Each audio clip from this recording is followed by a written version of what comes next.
Bapak, Ibu guru hebat semuanya. Selamat pagi semuanya. Pagi. Apa kabar semuanya? Baik. Maka Ibu masuk. Silakan duduk Ibu Endel. Ya, terima kasih. Untuk sebelumnya saya ucapkan terima kasih kepada Bapak Ibu semuanya yang ada di sini yang sudah menyempatkan waktunya untuk berada di sini bersama saya. Nah, di sini saya akan mencoba untuk memberikan sebuah diseminasi atau pemahaman tentang penyebaran pemahaman dan penerapan pengalaman budaya positif. Nah, di sini sebelumnya saya boleh perkenalkan diri ya. Nama saya sudah tahu Ibu semuanya di sini kan ya. Saya masih baru di sini. Oke, sekalian saya perkenalkan diri saya. Nama saya Reni Rismayanti. Di sini saya termasuk CGP angkatan ke-9 Kabupaten Pangandaran dari SMP 1 Pangandaran. Oke Bapak Ibu, sebelum kita memulai, baiknya kita ice breaking dulu ya Bapak Ibu, biar kita merilekskan otot-otot kita supaya tidak tegang. Oke, ready? Kita mulai ya. Ibu follow me, ikuti saya. Kita akan mencoba untuk merilekskan badan kita. Semuanya stand up. Breaking dulu, biar otot kita tidak tegang. Kita mulai dengan melakukan hal seperti ini. Up and down and shake, shake, shake. Up and down and shake, shake, shake. Shake to the left, ke kiri ya, left kiri. Shake to the right, shake to the right ke kanan. Turn around and shake, shake, shake. Oke, up atas dan bawah, left kiri. Shake itu goyang, left kiri. Shake to the right ke kanan, turn around, berputar, dan terakhir shake, shake, shake. Nah, Ibu juga bisa melakukan ini sebelum Ibu melakukan pembelajaran di depan siswa-siswi Ibu di kelas ya Ibu ya. Jadi biar anak tidak terlalu tegang ketika mau pembelajaran dimulai, gunakan ice breaking. Ya, entah itu mau melakukan gerakan, nyanyi-nyanyi, itu bisa Ibu lakukan. Ya, karena sekarang pembelajaran kita tuh dituntut untuk pembelajaran yang berdiferensiasi sesuai dengan kebutuhan anak. Oke, kita mulai ya Bu ya, Bapak Ibu. 3, 2, 1. Up and down and shake, shake, shake. Up and down and shake, shake, shake. Shake to the left, shake to the right. Turn around and shake, shake, shake. Once more. Up and down and shake, shake, shake. Up and down and shake, shake, shake. Shake to the left, shake to the right. Turn around and shake, shake, shake. Oke, terima kasih tepuk tangan semuanya. Oke, sit down. Silakan duduk Bapak Ibu. Terima kasih Bapak Ibu ya. Jadi anak itu ketika akan pembelajaran dimulai, kasih ice breaking supaya mereka bersemangat, termotivasi untuk mengikuti belajar. Jangan langsung dikasih materi yang tegang, jadi anak-anak langsung, aduh baru aja masuk, udah menegangkan. Seperti itu ya Bapak Ibu ya. Oke, kita lanjutkan Bapak Ibu, kita mulai. Di sini ada penyebaran pemahaman dan penerapan pengalaman budaya positif.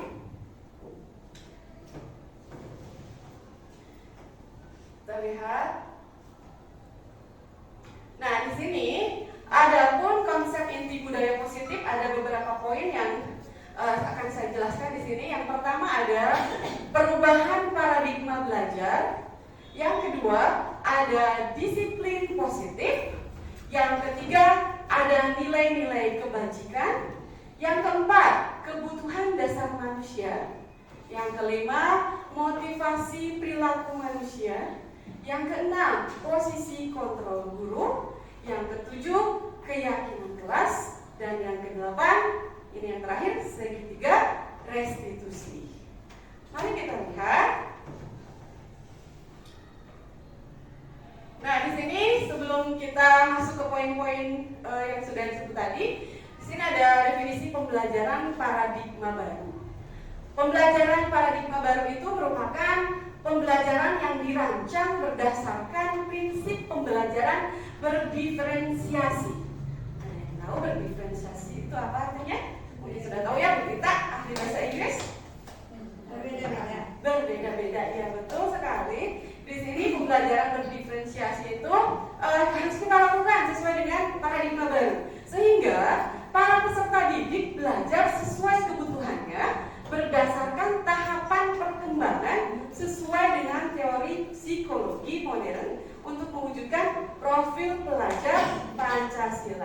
yang tentunya kita sudah tahu bahwa siswa-siswi kita itu memang berdiferensiasi ya Bapak Ibu, karakternya berbeda, kompetensinya juga berbeda. Jadi cara kita memberikan pembelajaran juga memang harus berbeda sesuai dengan kebutuhannya. Jangan disamaratakan Ibu, anak yang memang kompetensinya high dengan yang low itu memang kita harus memberikan pembelajarannya itu berbeda. Ya, harus sesuai dengan kebutuhan. Mari kita lihat di slide berikutnya. Nah, di sini ada beberapa miskonsepsi tentang peer control. Ya, miskonsepsi itu adalah kesalahpahaman di sini. Biasanya kita sebagai guru selalu mendefinisikan bahwa ilusi guru itu bisa mengontrol murid. Padahal sesungguhnya kita tidak bisa mengontrol keadaan murid. Ya tidak, Bu? Apakah anak-anak itu kita bisa kendalikan? Kemauannya, perilakunya, tindakannya kita tidak bisa mengontrolnya selama 24 jam. Ya. Lanjut, yang kedua, ada lagi ilusi bahwa semua penguatan positif, efektif dan bermanfaat. Kadang-kadang kita mendefinisikan hal ini, kita bisa mengeluarkan siswa kita bisa berlaku, bisa efektif dan bermanfaat. Padahal belum tentu juga. Apakah motivasi bisa muncul dari diri sendiri atau tidak? Kita lanjutkan yang ketiga, ada ilusi kritik.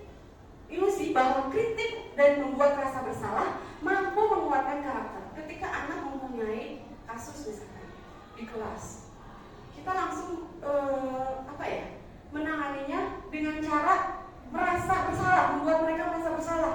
Kamu salah ya, gini.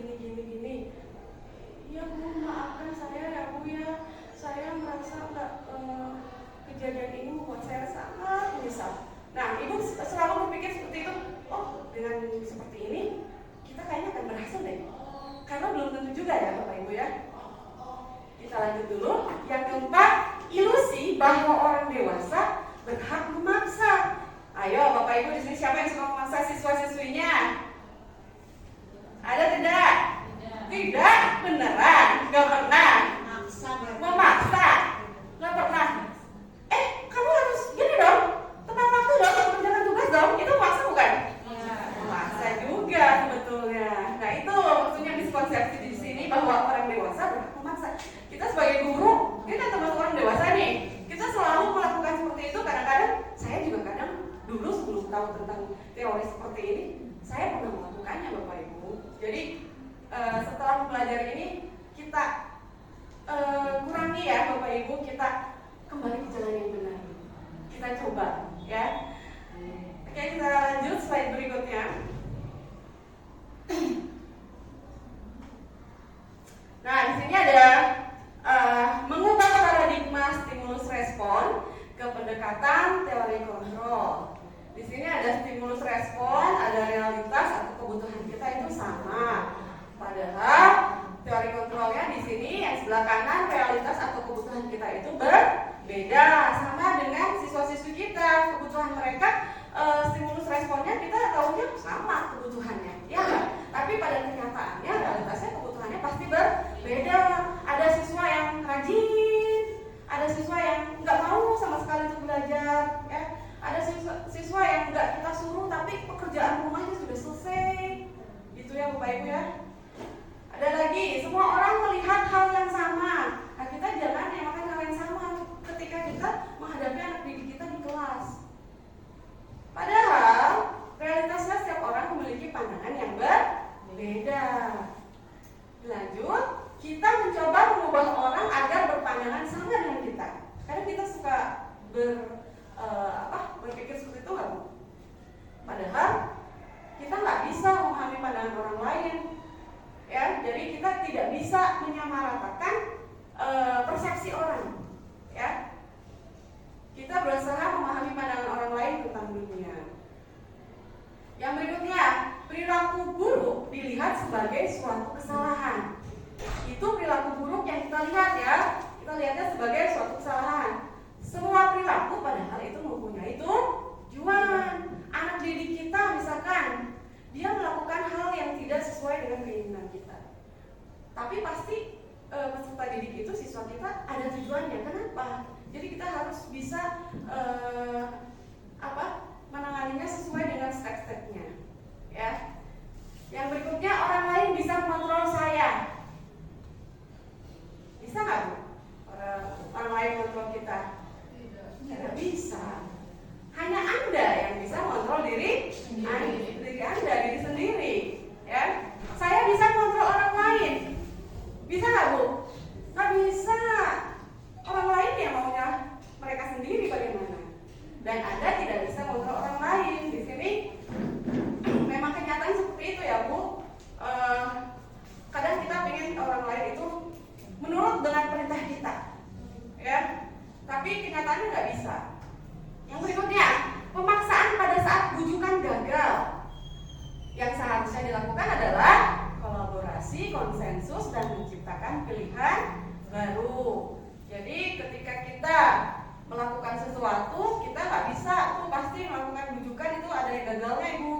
Ya seharusnya kita bisa berkolaborasi dan konsensus menciptakan pilihan baru. Model berpikir menang kalah. Nah kita kadang-kadang berpikir menyelesaikan masalah itu ada yang menang, ada yang kalah. Tapi seharusnya kita harus punya pikiran baru, modelnya itu berpikir menang. Jadi kedua belah pihak itu tidak ada yang saling dirugikan. Ya, Bapak Ibu, kita lanjut slide berikutnya. Nah, di sini ada kata disiplin positif. Disiplin positif.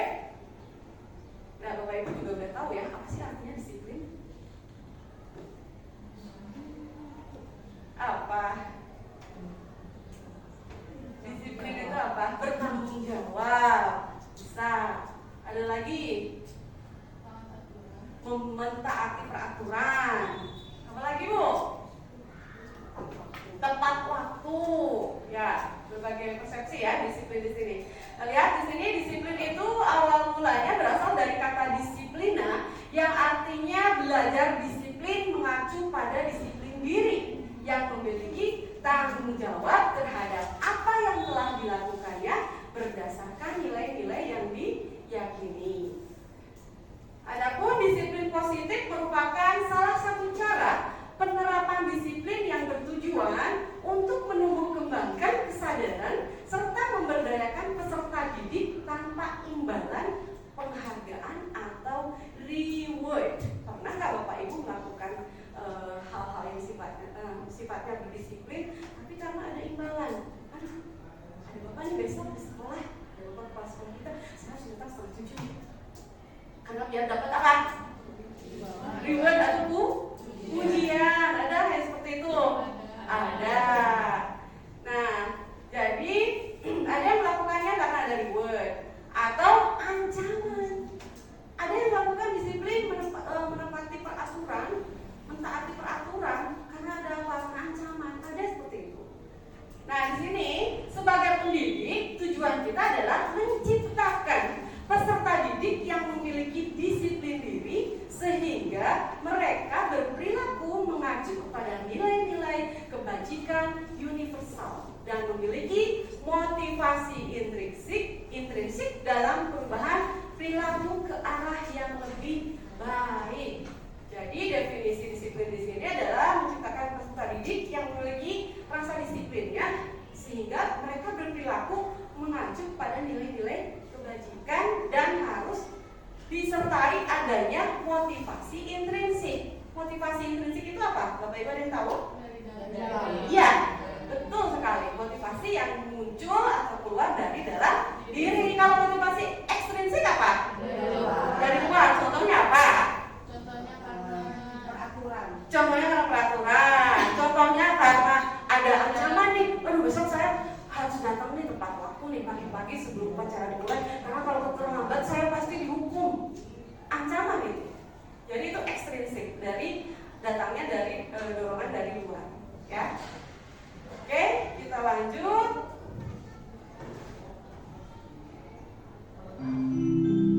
Nah, di sini ada pun nilai-nilai kebajikan yang dimaksud adalah nilai-nilai kebajikan, yaitu nilai-nilai yang disepakati bersama Bapak Ibu, lepas lepas dari suku bangsa, agama maupun latar belakangnya. Jadi ini sifatnya universal, tidak mengacu atau tidak mendiskriminasi seseorang.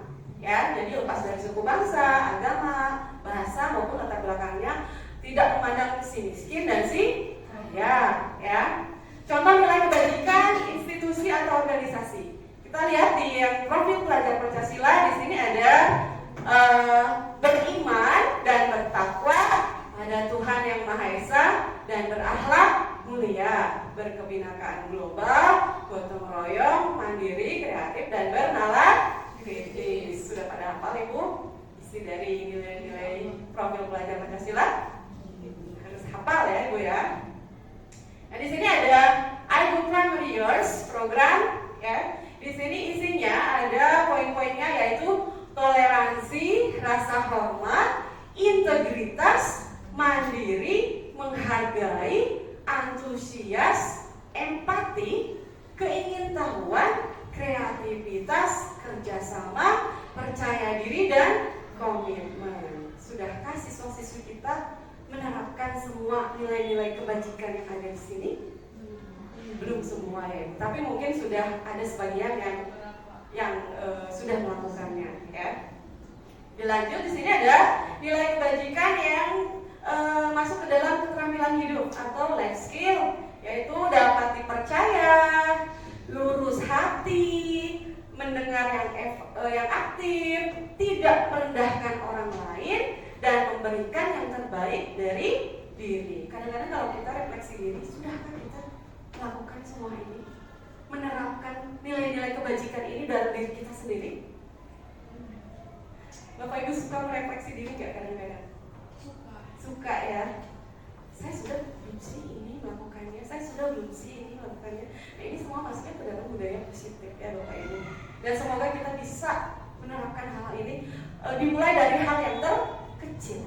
Karena dari mulai kecil nanti lama-lama juga bisa menyeluruh ya. Kita lanjut Bapak Ibu. Di slide berikutnya. Di sini ada kebutuhan dasar manusia. Nah, manusia itu memiliki kebutuhan dasar, Ibu. Bapak Ibu, di sini adalah kebutuhan dasar di sini adalah kebutuhan dasar manusia adalah segala sesuatu yang kita lakukan untuk mendapatkan apa yang kita inginkan. Ya. Tujuannya, seluruh tindakan yang kita lakukan memiliki tujuan tertentu. Dan semua usaha terbaik yang kita lakukan adalah dalam rangka agar kebutuhan dasar kita terpenuhi dengan baik. Apa sih Bapak Ibu kebutuhan dasar kita? Banyak ya? Kebutuhan apa aja? Sebelum saya buka ini slide jawabannya. Makan, tidur, apa? Materi sudah pasti. Kasih sayang. Hidup tanpa kasih sayang gimana ya Bu Lina? Ambil atau apa? Pak, kasih sayang tanpa materi. Ya susah.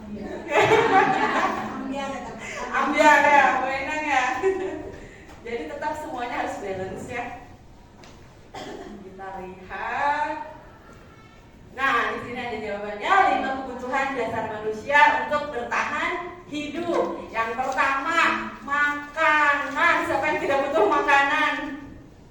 Semuanya hampir semua ya, karena apa-apa setiap hari pemasukan kita, pendapatan kita itu pasti tidak bisa terlepas dari kebutuhan makanan.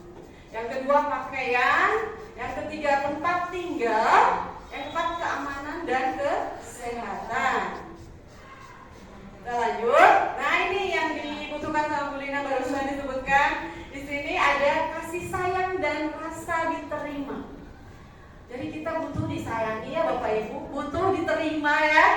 Iya, betul sekali. Nah di sini ada rasa diterima, dipedulikan, bisa berbagi. Suka berbagi nggak Bapak Ibu? Suka. Suka sekali saya, walaupun saya masih baru di sini, ya. Tapi saya sudah tahu di sini kebiasaan Bapak Ibu itu bagus sekali saya lihat ya, untuk kerjasamanya, kolaborasinya, untuk sesi berbaginya, subhanallah sangat membanggakan gitu. Saya masih baru di sini.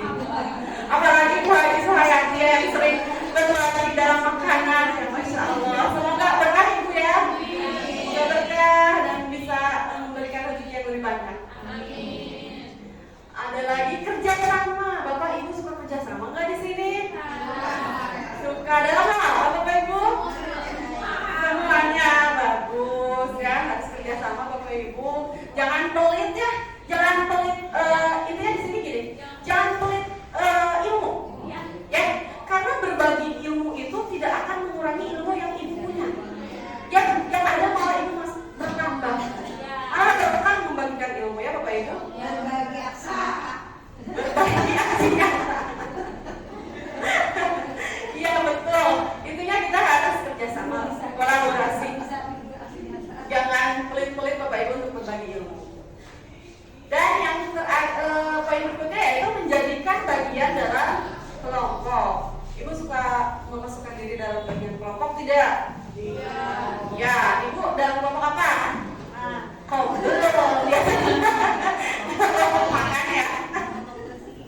Ya, di sini kita butuh menjadi bagian dalam kelompok, hal yang positif ya Bapak Ibu ya. Oke, lanjut. Nah, di sini ada kebutuhan penguasaan. Bapak Ibu suka berprestasi. Ini saya nih yang berkuasa. Suka ada seperti itu nggak? Rasa seperti itu? Ada. Ada lah manusiawi loh Bapak Ibu ya. Penguasaan harga diri, keinginan untuk dianggap. Karena Bapak Ibu juga kalau misalkan di rumah nggak dianggap sama suami, mau nggak? Ya nggak mau dong. Kita sebagai istri punya kekuasaan juga dong. Apalagi kalau sudah mulai suaminya tengah malam nggak pulang kan? Nah, lanjut di sini memimpin. Ya, ada penguasaan memimpinnya. Bapak Ibu suka ada rasa kepemimpinannya, leadershipnya keluar. Ada ya, ada. Kalau Bapak Ibu suka memimpin siswa-siswi di kelas, ada. Terus berprestasi. Tentunya Bapak Ibu di sini sudah banyak prestasinya, saya. Amin. Dan diakui. Diakui itu dalam berbagai perspektif ya, banyak halnya. Diakui di dalam keluarga, diakui dalam komunitas tempat kerja kita, ya Bu Ina ya? Iya. Masya Allah, saya juga merasa berbangga. Saya ditempatkan di sini. Subhanallah, orang-orangnya, rekan-rekan sejawat di sini baik semuanya. Terima kasih semuanya yang sudah menerima saya di sini dengan baik. Semoga kita semua bisa bersama-sama bisa menjalin kolaborasi yang baik. Amin. Ya. Dan didengar. Kalau sudah diakui, tapi kalau tidak didengar ya Pak Edi ya. Iya. Oh, Pak Edi dan tadi diam aja kan suaranya deh.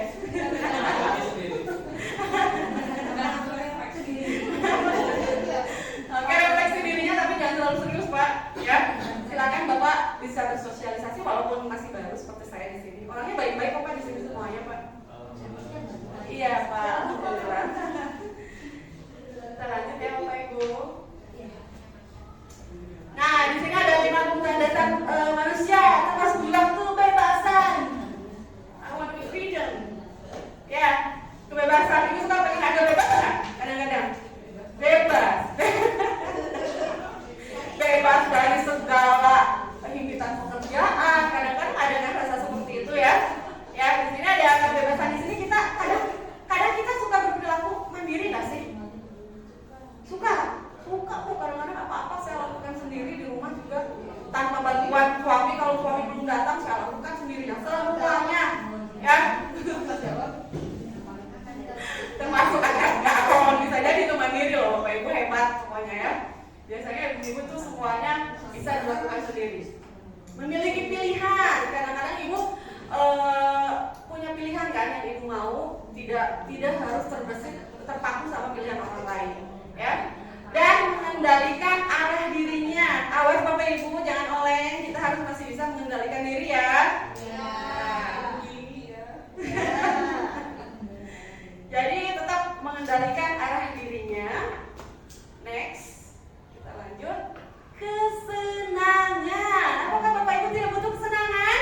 Betul lah. This is number one ya biasanya. Kesenangan itu masuknya nggak terlalu materi ya Bapak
ketika anak tidak mengerjakan tugas Bapak Ibu jangan langsung memarahinya. Bapak Ibu tanyakan dulu, kamu kenapa nak nggak mengerjakan tugas? Kamu kenapa nak diam saja? Siapa tahu kamu sudah makan belum nak? Belum Bu, saya lapar. Nah, jadi kebutuhan siswa itu apa yang belum terpenuhi? Makanan, betul Bapak Ibu. Terus kalau misalkan kamu kenapa diam saja, melamun saja waktu ibu menerangkan, kok kamu nggak responsif di kelasnya biasanya tidak seperti itu. Ibu tanya Bu, jangan langsung ibu memarahinya. Kenapa? Bapak dan ibu saya berantem Bu tadi malam, jadi saya nggak dipedulikan. Kebutuhan apa yang kurang?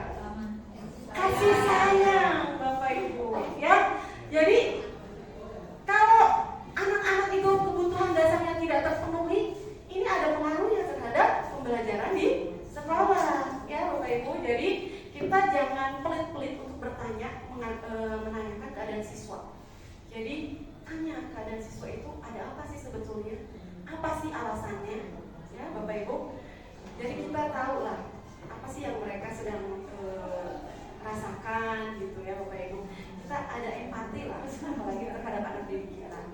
Nah sebaliknya, ketika kebutuhan dasar tidak terpenuhi dengan baik, seseorang akan mengalami emosi negatif seperti bosan, sedih, kecewa, belum datang ke sekolah nggak dibekelin karena misalkan orang tuanya nggak punya uang. Akibatnya anak menjadi emosi, nggak bisa jajan, akhirnya bosan, sedih, kecewa, kadang-kadang dia fighting, berkelahi sama anak-anak yang lain, ya. Jadi kita harus bisa menghadapi anak dengan rasa empati, ya Bapak Ibu. Kita lanjut. Nah, di sini ada motivasi perilaku manusia. Nah, motivasi itu terdiri dari dua, Bapak Ibu, yang tadi Bapak Ibu sudah sebutkan. Ada motivasi ekstrinsik, ada motivasi intrinsik. Di sini ada pun motivasi ekstrinsik di sini untuk menghindari ketidaknyamanan atau hukuman. Salah satunya itu ketika anak datang nggak kesiangan di tempat waktu karena dia apa? Takut karena ada hukuman atau ketidaknyamanan. Ya. Terus sebaliknya di sini ada lagi, selain hukuman yang dia takuti itu, ada lagi untuk mendapatkan imbalan atau penghargaan dari orang lain. Si ibu siapa? Bu Reni mah kalau saya datangnya tepat waktu, masuk dikasih coklat silver queen misalkan. Saya mau datangnya mau 6:30 gitu ya. Nah itu ada penghargaan. Anak datang, gak sibuk karena mau dapat silver queen gitu untuk imbalan atau penghargaan. Tapi itu bagus gak sih? Bagus. Oke, nanti kita lihat. Ya, bagus juga sih untuk memotivasi anak ya. Ya, tapi lihat di sini ada motivasi intrinsik. Ya, motivasi intrinsik di sini yaitu untuk menjadi orang yang mereka inginkan dan menghargai diri sendiri dengan nilai-nilai yang mereka percaya. Contohnya anak datang tepat waktu karena memang dia percaya kalau kita tepat waktu berarti kita menghargai diri sendiri dengan waktunya. Terus ada lagi kalau datang, saya udah memang harus seperti ini dan saya yakin kalau disiplin itu kalau menghargai waktu pasti manfaatnya banyak untuk saya. Nah itu yang namanya motivasi dari dalam diri tanpa adanya pengaruh dari luar, tanpa adanya takut hukuman, tanpa adanya kemauan untuk mendapatkan penghargaan atau imbalan. Jadi itu masuknya ke motivasi intrinsik. Apa yang Bapak Ibu mau dari siswa-siswi kita? Motivasi intrinsik atau ekstrinsik? Intrinsik ya Bapak Ibu tentunya, dan kita juga harus menerapkan kepada diri kita sendiri ya Bapak Ibu. Di dalam dunia pekerjaan kita juga kita datang tepat waktu tanpa adanya motivasi ekstrinsik ya. Kita mulai ya Bapak Ibu, mudah-mudahan kita bisa menerapkannya. Selanjutnya di sini ada hukuman, konsekuensi, dan restitusi. Nah, Bapak Ibu suka sering bisa terkecoh nggak antara hukuman, konsekuensi, dan restitusi? Hukuman itu apa? Kita lihat. Hukuman itu maksudnya tidak terencana atau tiba-tiba, ya.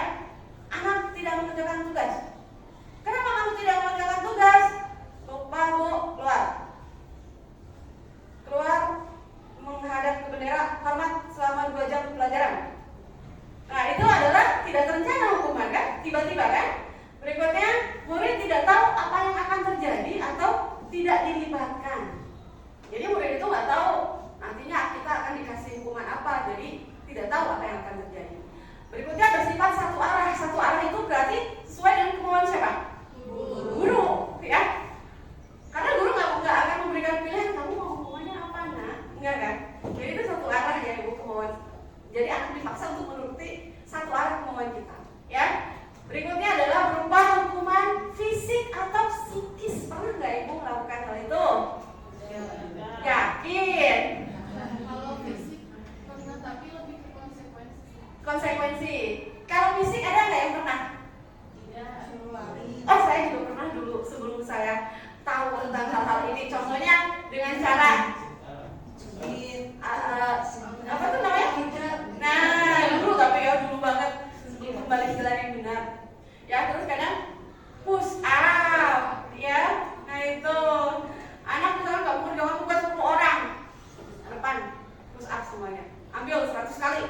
Nah itu hukuman fisik atau psikis. Kita lanjutkan di sini ada konsekuensi. Konsekuensi itu apa? Sifatnya itu terencana atau disepakati sesuai peraturan. Konsekuensinya berarti sebelum ibu melakukan pembelajaran biasanya ada keyakinan kelas atau konsekuensi yang dibuat sebelumnya. Contohnya, kalau kalian tidak mengerjakan tugas, konsekuensinya kalian membersihkan ruang WC ya. Siap bu.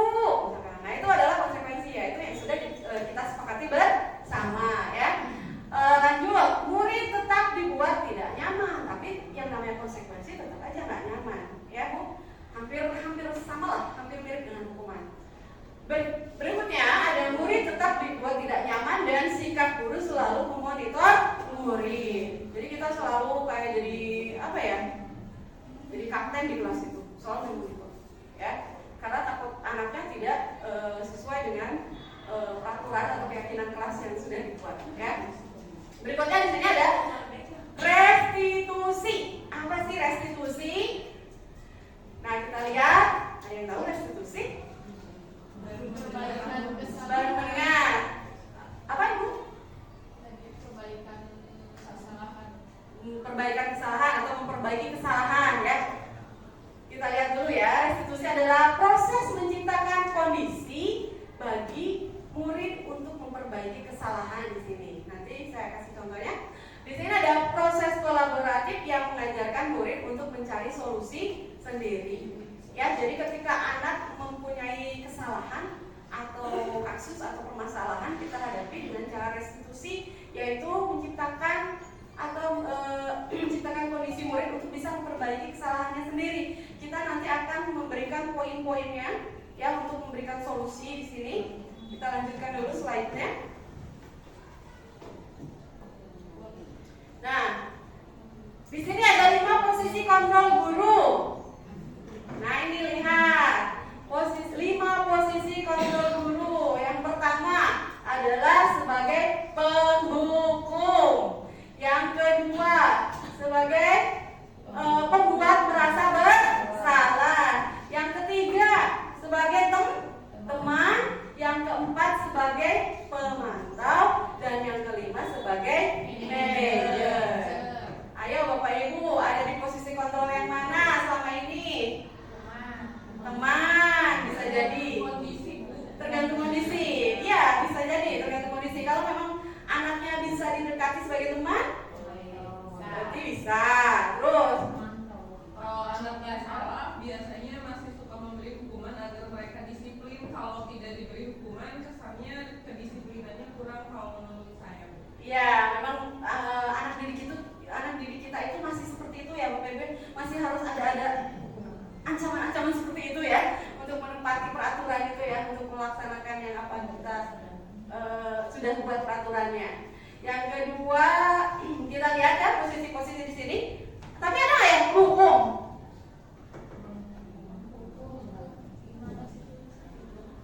Gimana situasi juga? Ada ya, itu penghukum tadi kata Pak Edi, push up. Nah, itu dihukum kan? Karena hukuman secara tiba-tiba ya. Kita lihat dulu di sini. Nah, di sini ada contoh penerapan 5 posisi kontrol guru. Nah, di sini ada contoh ketika kita sebagai penghukum Ibu, Bapak Ibu, siswa malas-malasan dalam belajar di kelas. Nah, ada di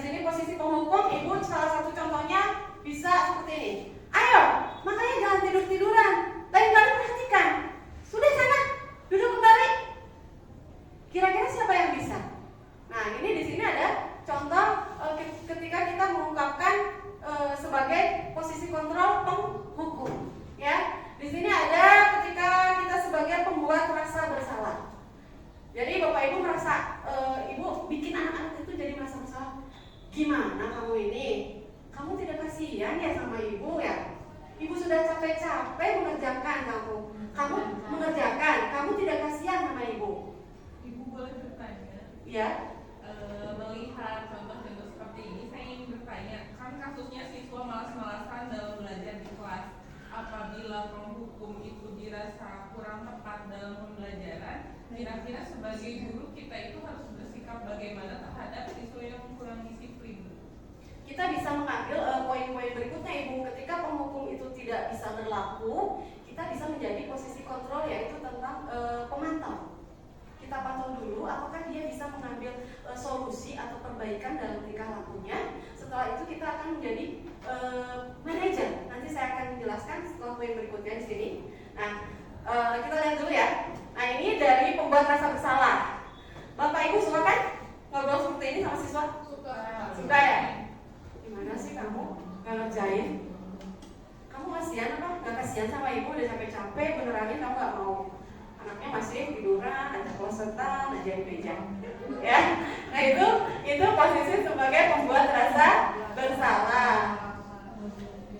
Nah di sini ada yang posisi sebagai teman. Ayo dong perhatikan ya, perhatikan pelajaran yang ibu terangkan. Ayo dong nak, perhatikan sini. Hey, you, look at me, look at the whiteboard.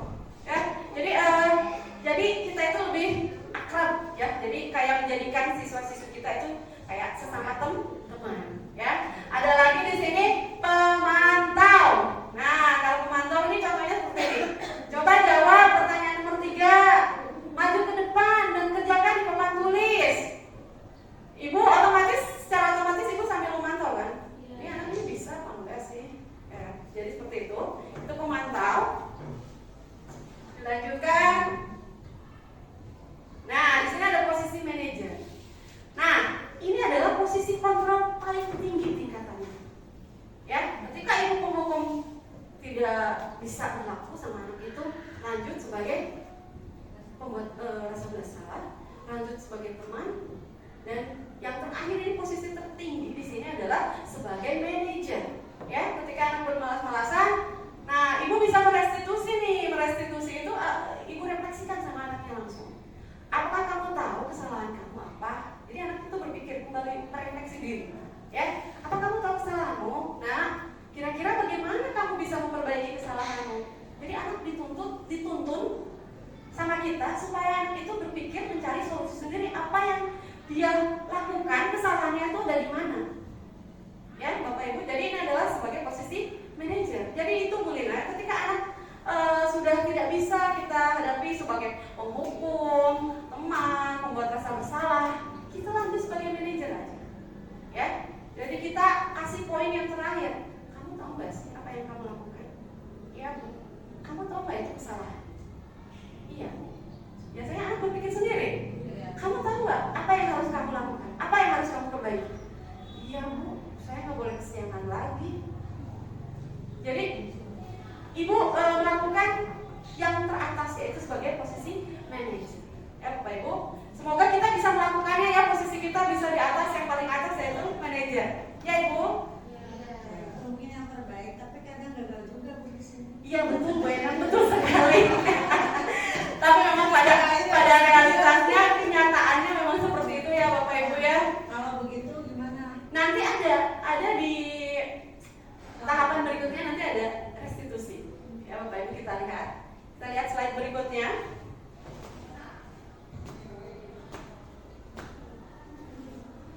Posisi kontrol apakah aku? Coba, saya kecewa sekali dengan kamu. Ayo jawab dulu.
menggunakan kata-kata yang positif, ya.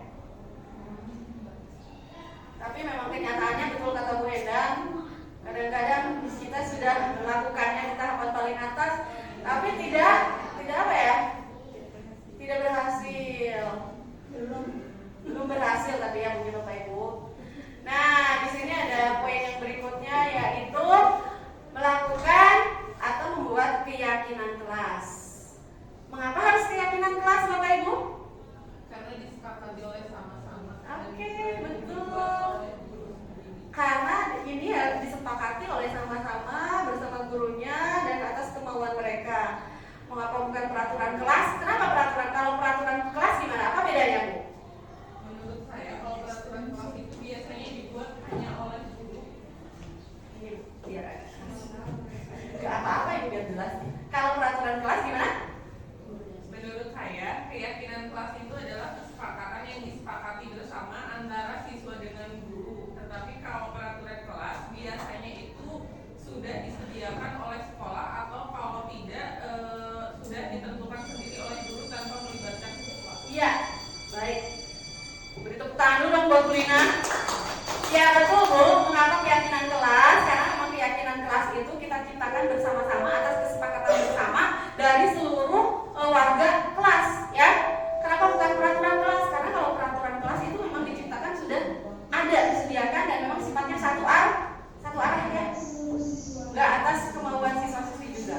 Jadi itu bukan kesepakatan bersama. Kita lihat di slide berikutnya di sini. Nah, di sini ada pembentukan keyakinan kelas.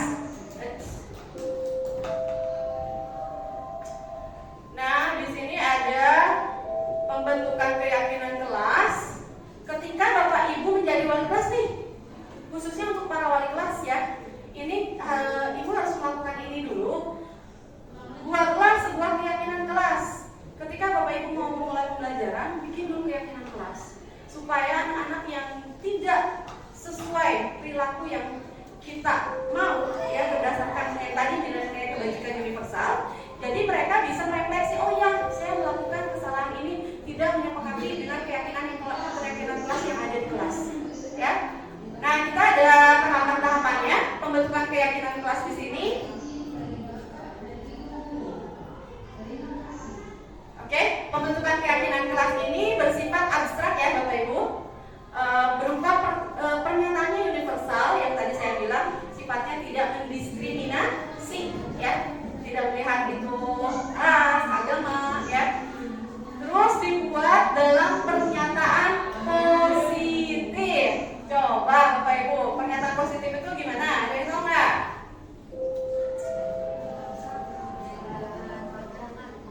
Ya, betul. Apa tuh kemudian? Menghindari kata jangan.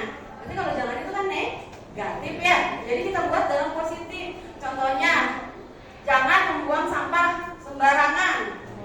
Buat yang positif bagaimana? Buanglah sampah pada tempatnya. Atau boleh diganti dengan lebih halus, misalkan dilarang membuang sampah di kelas. Coba bikin berhalus. Menjaga kebersihan kelas, ya. Terus kalau misalkan anak ada yang pinjam barang nih, terus tidak mengembalikannya, terus itu keyakinan kelasnya anak-anak suka begini gini. Coba kalian mau buat kayak kalimatnya kayak gimana nih? Poin yang ini, dilarang mencuri barang orang lain. Karena anak sekali kayak gitu ya Bapak Ibu ya. Nah, jadi itu jangan bersifat negatif. Coba dibikin positif bagaimana Bapak Ibu? Dibikin positif. Mengembalikan barang orang lain kepada tempatnya.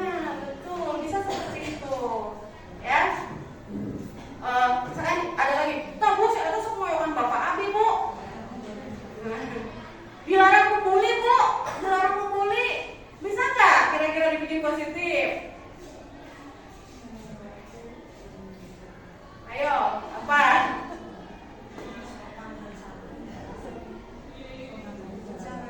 Sopan santun bisa, atau menghargai sesama teman, menghargai dan menghormati sesama teman. Jadi nanti anak tahu, kamu ya Bu, saya membuli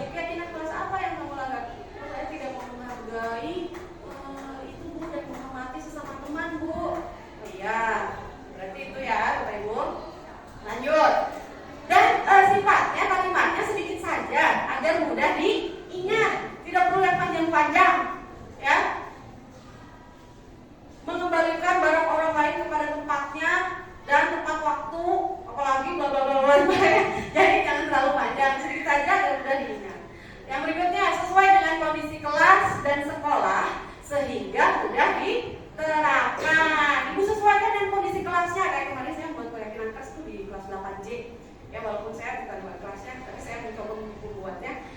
Saya buat keyakinan kelas dan kelas impian. Bu, kelas impian saya mungkin ada wifi, kan enggak ya? Tapi kan tidak memadai, tidak sampai ke sana, berarti harus disesuaikan. Apalagi kalau ruangan kelasnya ada lagi pengen AC-nya punya jalan, Bu, katanya. Apa kelas impiannya? Nggak bisa ya, kalau memang tidak memadai, jadi harus disesuaikan dengan kondisi kelas ya. Terus dan sekolahnya sehingga bisa mudah diterapkan. Berikutnya, semua warga sekolah atau warga kelas dilibatkan saat membuat keyakinan kelas. Jadi contohnya semua warga sekolah di sini atau warga kelas, kalau kita mau membuat keyakinan sekolah, berarti kita harus melibatkan semua warga sekolah ya. Peraturan-peraturan yang kita buat jadi ubah jadi keyakinan sekolah. Kalau di kelas berarti membuat keyakinan kelas, jadi yang dilibatkan yaitu anak-anak yang semua yang ada di kelas, termasuk wali kelas dan termasuk guru yang ada di situ. Misalkan kalau guru mapel yang mau membuat ya berarti antara siswa dan guru mapel ya. Kita lanjutkan. Jadi ibu dari mulai sekarang setelah saya tahu nih mendiskriminasi, ibu lakukan ya hal yang positif ini. Yang belum melakukan para wali kelas, ibu buatlah keyakinan kelas, Bu, biar ibu mudah ketika anak melakukan kesalahan, mereka langsung lihat poin-poin yang sudah disepakati bersama. Gitu ya Bapak Ibu ya. Jadi kita nggak terlalu banyak ya, seperti itu. Lanjut, di sini ada segitiga restitusi. Nah, ini segitiga restitusi adalah cara ketika anak sudah tidak mempan dilakukan kita sebagai menggunakan 5 posisi kontrol. Sudah menjadi penghukum, sudah menjadi pembuat rasa bersalah, sudah menjadi teman, ya, pemantau, manajer. Nah, di sini kita lakukan segitiga restitusi, yaitu melakukan, kita lihat dulu definisi segitiga restitusi adalah suatu proses dialog yang dijalankan oleh guru agar dapat menghasilkan murid yang mandiri dan bertanggung jawab. Ini biasanya peran ini biasa dilakukan oleh guru BK ya, bimbingan dan konseling, tapi seyogianya kita sebagai guru apalagi wali kelas ini harus bisa melakukannya. Ya, adapun tahapan-tahapannya kita belajar Bapak Ibu ya, walaupun kita bukan guru BP, kita harus bisa loh menangani anak-anak kita yang sedang mengalami kasus ya. Ya, kita lakukan segitiga restitusi. Di sini ada tahapannya. Yang pertama harus ada menstabilkan identitas. Menstabilkan identitas itu nanti ada contohnya seperti ini. Ketika anak datang terlambat, atau misalkan gini, anak bertengkar, terus anak itu nonjok, ibu stabilkan dulu identitasnya. Kenapa kamu mau menonjok teman kamu? Karena saya gini-gini Bu, saya kesal Bu. Oh iya, membuat kesalahan itu wajar, manusiawi ya. Ibu juga kalau ada di posisi kamu, ibu akan melakukan hal seperti itu. Tapi kita akan melanjutkannya ke berikutnya, tahapan berikutnya yaitu validasi tindakan yang salah ya. Nanti tanyakan kesalahannya apa ya, nanti ada penjelasannya di sini. Dan yang terakhir yaitu menanyakan keyakinan. Yang terakhir itu paling akhir, tanyakan sesuai dengan keyakinan kelas yang sudah kita buat ya. Kita lihat di sini.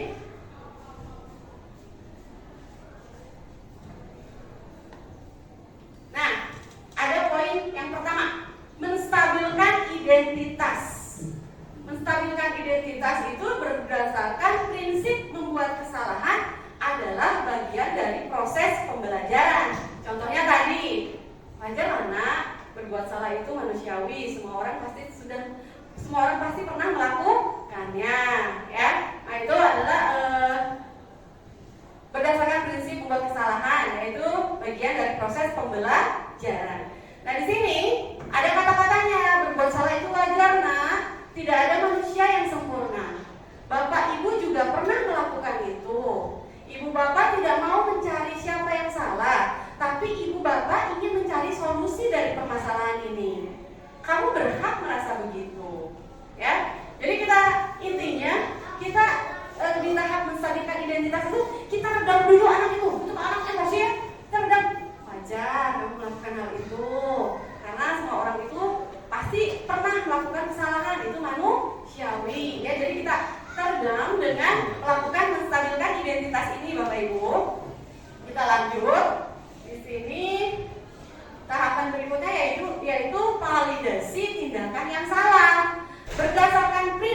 setiap perilaku berupaya memenuhi suatu kebutuhan tertentu. Contohnya di sini ada kata-katanya ketika ibu memvalidasi tindakan yang salah.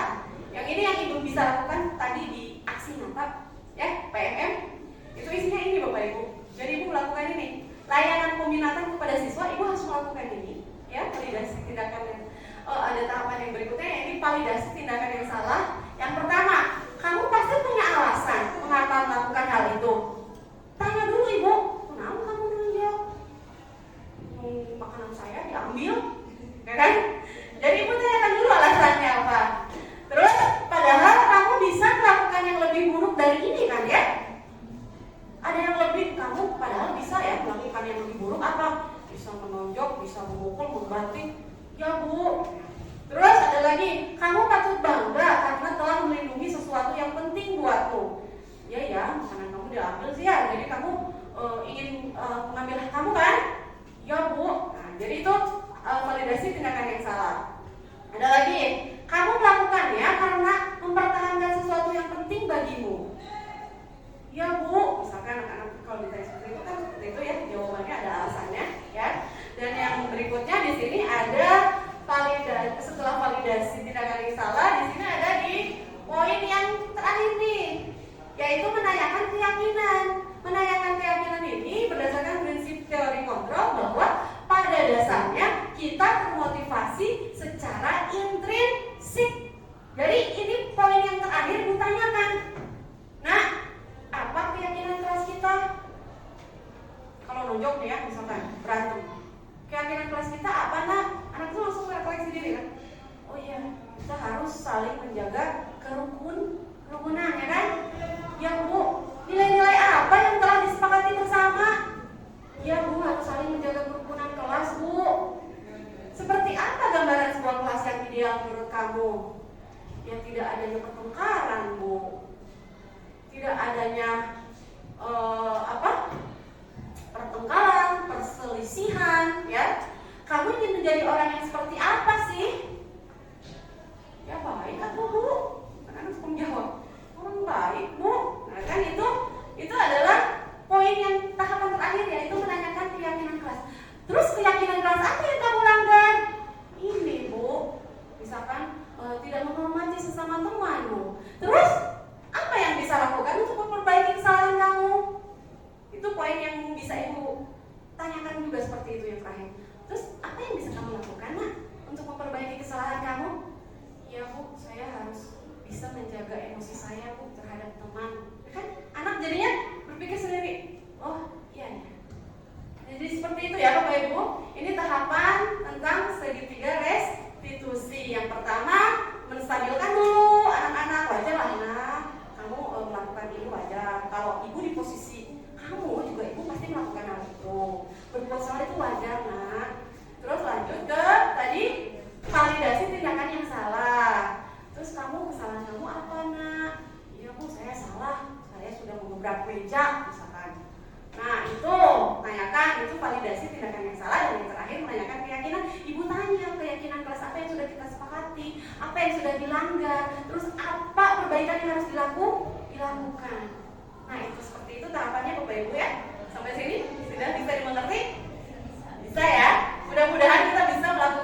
Ya, Kalau orang sakit mah gampang dirujuk ya.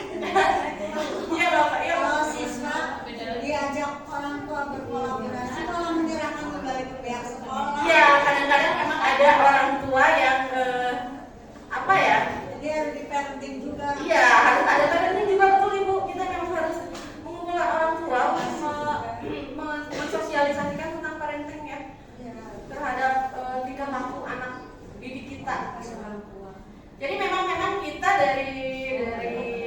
dari warga atau pihak sekolah, kita memang harus mengkonsultasikan ini, mendiskusikan ini dengan kepala sekolah. Kalau bisa memang kita adanya parenting ya, kita kerjasama kolaborasi. Rencananya kalau itu Ya, gedung pertemuan sudah ya, mudah-mudahan ya Bu ya. dari depan lebih baik lagi. Mungkin kita bisa melakukannya, insya Allah mudah-mudahan berhasil ya. Kita lanjut Bapak Ibu di sini. Setelah kita melakukan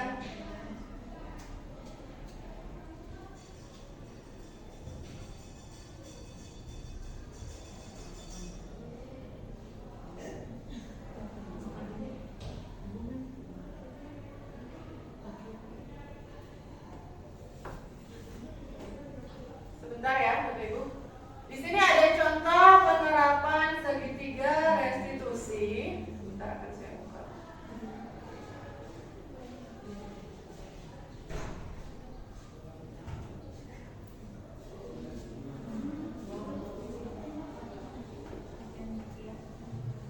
Sebentar Bapak Ibu.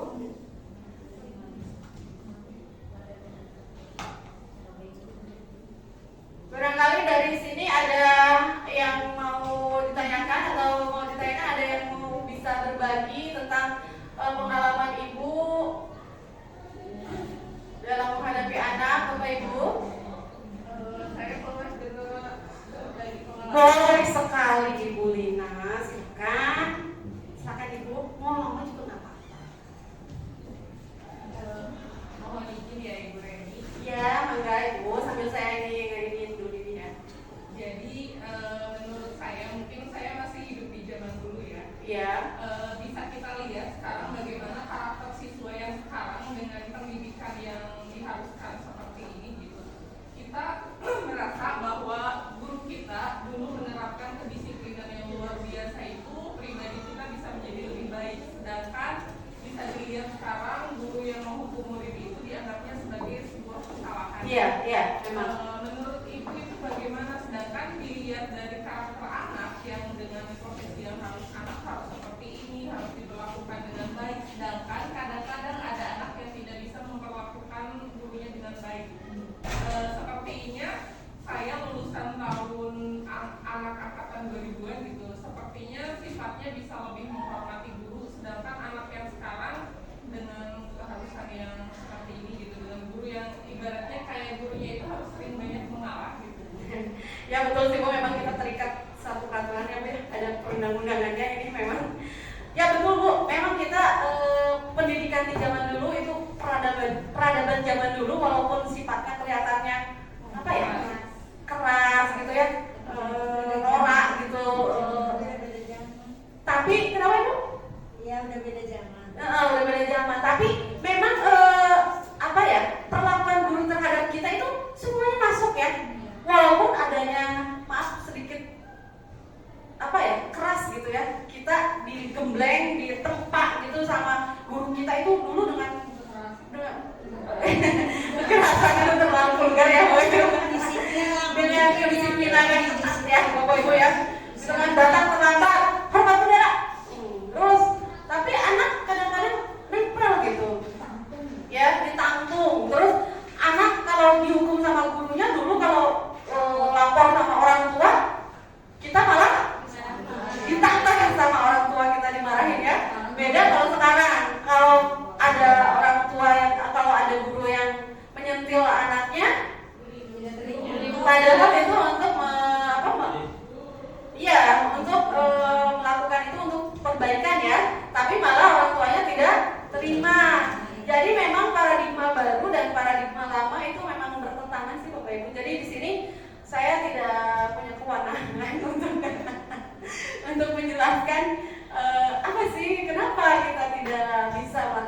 yang seperti dulu. Tapi memang di sini kita sudah terikat dengan perundang-undangan ya Bapak Ibu ya. Jadi kita memang harus melakukan pada langkah-langkah atau tahapan yang benar yang dimaui oleh pemerintah. Pertanyaannya gini. Iya, gimana Bu? Untuk kita orang yang sudah mungkin saya secara pribadi udah lama berbagai tahap gitu ya. Apakah sih? Nggak tahu. Saya merasa ada kekhawatiran apakah dengan paradigma baru ini pendidikan akan berhasil? Karena dalam waktu beberapa langkah aja aku merasa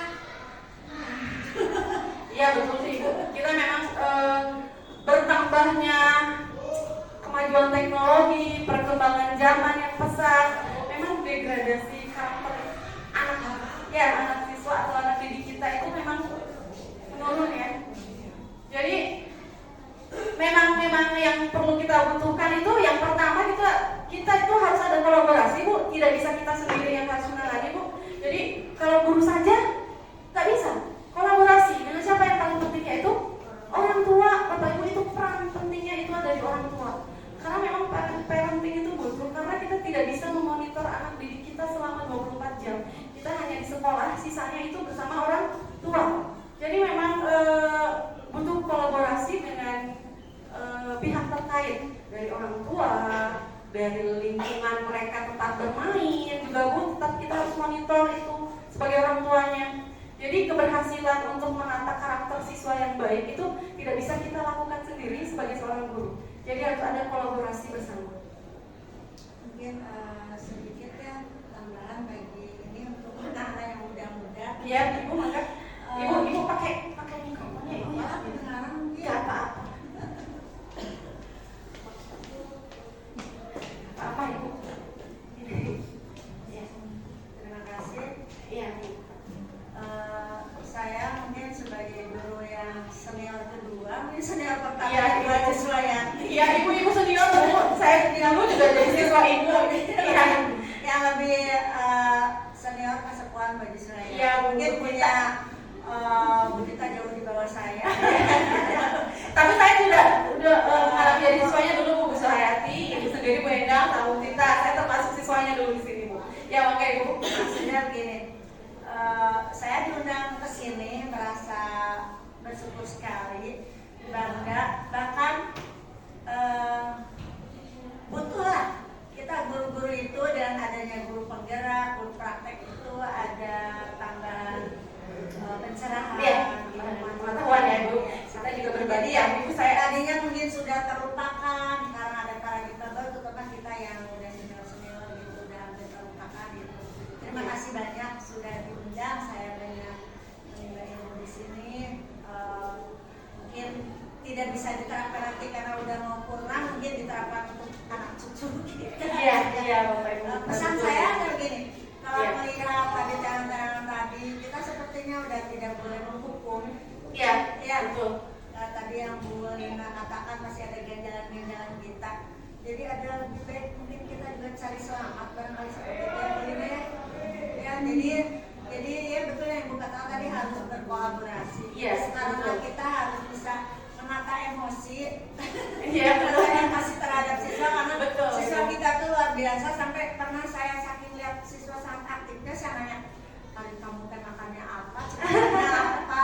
gitu, karena mereka sangat super aktif luar Iya, biasa. iya. Kadang-kadang dengan mereka aktif kita terpancing lah, emosi kita terpancing. Ya Ibu, kita juga harus banyak memberikan apresiasi ya Bu ya pada anak siswa yang memang lebih bisa menghargai pembelajaran gitu Bu. Kita jangan pelit untuk apresiasi juga ya Ibu ya. Dengan adanya banyak kasus sekarang mengenai guru yang menjadi terpojokkan, hanya mengingatkan saja untuk guru-guru muda kan emosinya juga masih Iya, betul, betul sekali. Lebih baik tetap mendidik, tetap mengajar, tetap mendidik, tapi berusaha untuk berkolaborasi, jadi tetap menjaga emosi. Karena saya lihat masih ada guru-guru yang masih terpancing gitu. Iya betul. Memang kita nomor satu kita harus jaga emosi Bu dengan adanya peraturan-peraturan yang mengikat kita untuk tidak melakukan hal-hal yang tidak diinginkan dari peraturan kita sebagai seorang pendidik. Jadi kita ya memang berlakulah di jalan yang benar saja gitu. Dan bagaimana ya Bu ya? Memang sudah ada Tapi mudah-mudahan sih kita muncul PP baru ya dari pemerintah, ada pelindungan guru. Ya, itu yang sangat kita harapkan. Jadi kita itu tidak semata-mata membentak anak, itu tidak ada alasan yang pasti untuk perbaikan. Iya kan ya Bapak Ibu ya. Semoga kita memang selalu, Apalagi Bu, kalau saya kemarin buka yang itu yang perundungan gitu. Ya, itu. Kayaknya kita justru banyak melakukan perundungan terhadap siswa kalau melihat dari ya kita kan memang tidak memonitor anak ya, bukan selama di sekolah kita tidak tahu anak itu terjadi perundungan, padahal memang sering terjadi gitu kan ya Bu ya.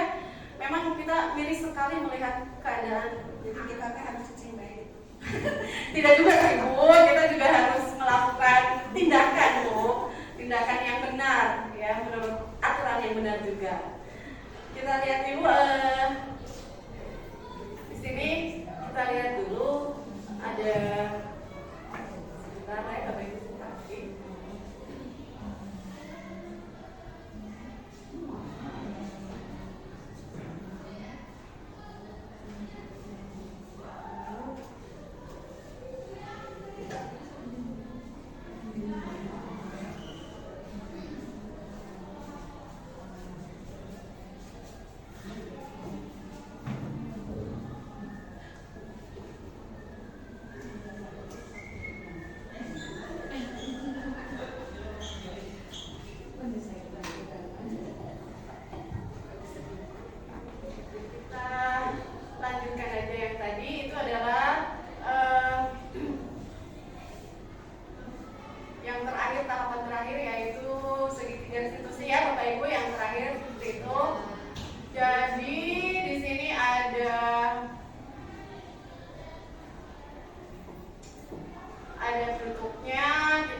hendaknya guru memiliki standar kepribadian profesional dan sosial yang baik, di mana guru mampu merefleksikan dirinya dalam posisi kontrol saat ini dan bagaimana perjalanan dirinya sebagai among manager yang menuntun murid-muridnya menjadi insan yang mandiri, merdeka, bertanggung jawab sesuai dengan standar nasional pendidikan, yaitu profil pelajar Pancasila. Demikian Bapak Ibu yang bisa saya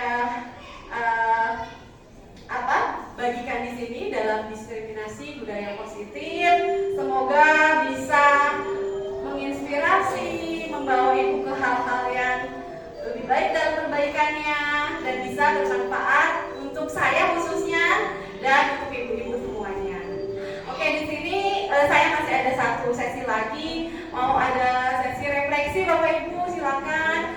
Ada tanggapan atau yang mau disampaikan di depan di sini terkait dengan tadi budaya positif yang saya jelaskan di sini. Satu orang aja. Yang ke depan. Refleksi dari materi ini. Ayo, Dina, silakan. Buena. Silakan.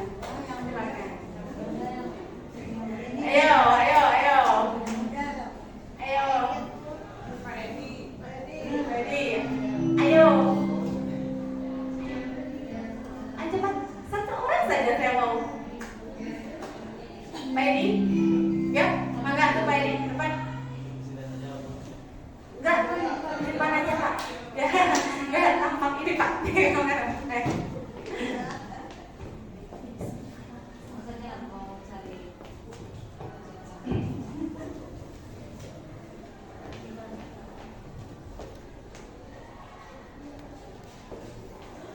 Ya Bapak, kesini Pak, ayo. Silakan dipegang-pegang Pak. Sebelah sini Pak, Nah. Silakan Bapak. Assalamualaikum warahmatullahi wabarakatuh. Waalaikumsalam warahmatullahi wabarakatuh.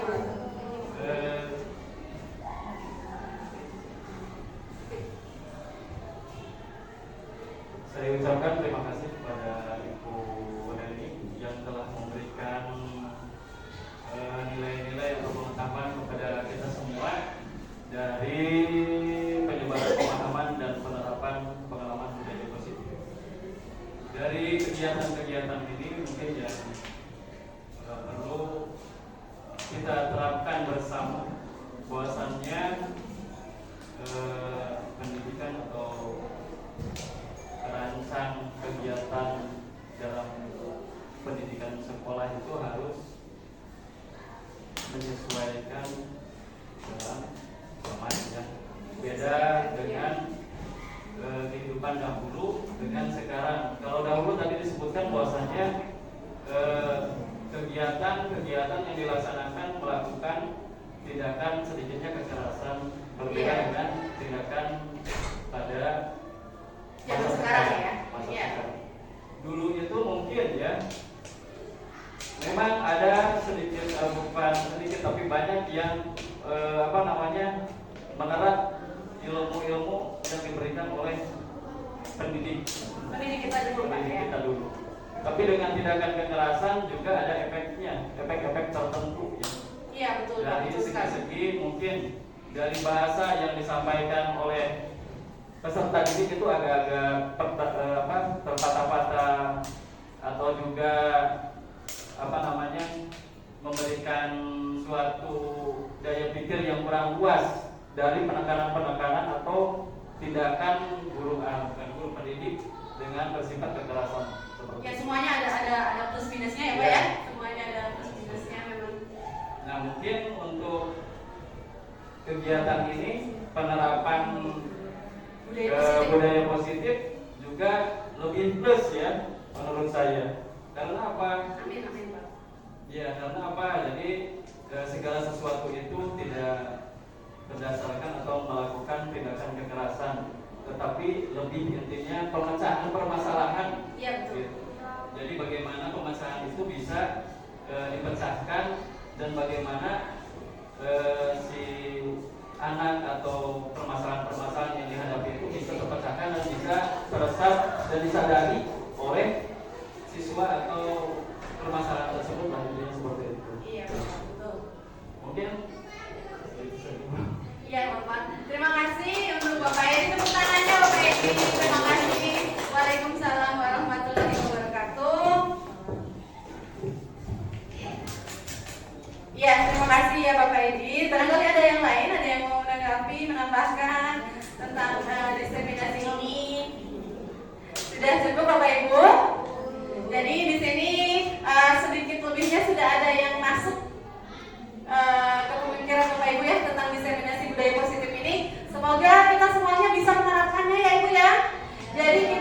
kita kurangi hal-hal yang tidak sesuai dengan langkah-langkah yang ada di sini di dalam budaya positif ini, ya. Jadi kita kalau misalkan belum menyeluruh ya sedikit demi sedikit ya Bapak Ibu, kita kurangi hal-hal yang negatifnya. Jadi kita lakukan, kita bersama-sama insya Allah kita bisa menerapkan budaya positif ini supaya membawa anak didik kita berkarakter, berperilaku ke arah yang lebih baik. Dan kebaikannya tentu bukan hanya untuk anak didik kita, tapi untuk kita juga ya, untuk kita, untuk semua warga sekolah, untuk kepentingan bersama. Dan tentunya hal ini membawa manfaat besar bagi kita semua dalam kehidupan kita juga ya Bapak Ibu.